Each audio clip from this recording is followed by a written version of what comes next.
kulkulun Abrahaam doqee abbaa isaatiin bahin naggaadee cimaa beekamaadha.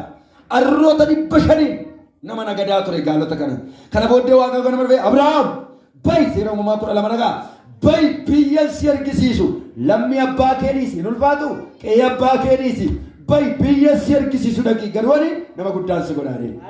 Har'aa jalqabee ergaan kun mana keettaa galu. Yoo ayyaana kadhattani kadhannaan nola bade yoo gaafa ayyaana kadhattani yaa ilma Waaqayyoo jedha gaafa eebba kadhattan yaa Waaqa Abrahaam jedha.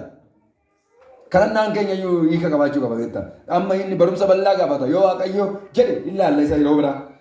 Yoo gaafa eebba kadhachuu barbaanne Waaqayyoo jedhe yaa Waaqa Abrahaam yaa Waaqa Yisihaaq eebbi kan eenyu akka ta'e macaafni qulqulluun barreesse gaafa immoo ayyaana butamee bahuu kadhattan yaa ilma Waaqayyoo Yesuus Kiristoos jedha.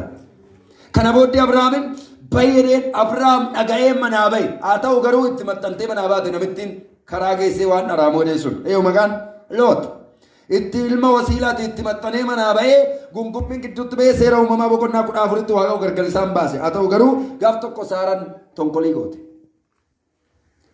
Abrahaam jetteen gooftaa koo jetteen namicha cawaa namicha garagaree waan maal laalle miskiina ta'a. Ani silaa dhalabee waan gadaamessa koo cufee maa akkanatti nu laaltaa jettanii yennaan hojjettuu keenya kana bira gahiitoo mucaa argadhu qe'ee keenya ormi dhaaloorraan Alaazer nama Damaasqoo kan jedhamutu mana isaanii keessaa hangafa ta'ee hojjetaa isaanii geggeesse.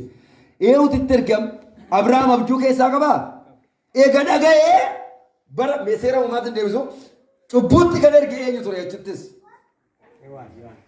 Addaame biyyoo gaaf tokko uumamamoo addaan siqaliitu uumamanii.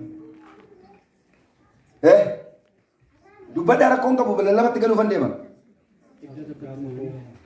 Waaqayyo sinaa eebbisu namoonni baay'een maadu yoo Ortodoksii ta'u isaan warri achi keessa waan ture Abrahaam uumamee Addaam uumamee Saaraan waggaa 7 booda uumamtee garuu gaaf koottaa akka bifa keenyatti eenyu uumna nama uumnaadhe gaafuma Addaam uumamu eessa Yohaanis maal goote garuu eessa dhokatte cinaacha isaa keessa dhokatte yeroo tokko maalu cinaacha bitaa keessaa baasee jedhu warra Ortodoksii ta'u isaan turutti lallabaa ture achumaan suunee lallabaa ture malee macaafni qulqulluun cinaacha bitaan jedhu cinaacha mirgaan jedhu keessaa fuudhee iddoo san immoo maal duucheedha foon hin duucheedha haa ta'u garuu dadhabbii ishii ilaala eega ishiin achi dhattee waan asitti ta'e waan dubartii kanarratti ta'e beekaa xuuxxee ofii ishiitti kan itti erge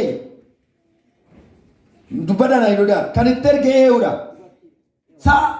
Saaratu Aggaar itti erge kan Aggaar jibbesi ee'uudha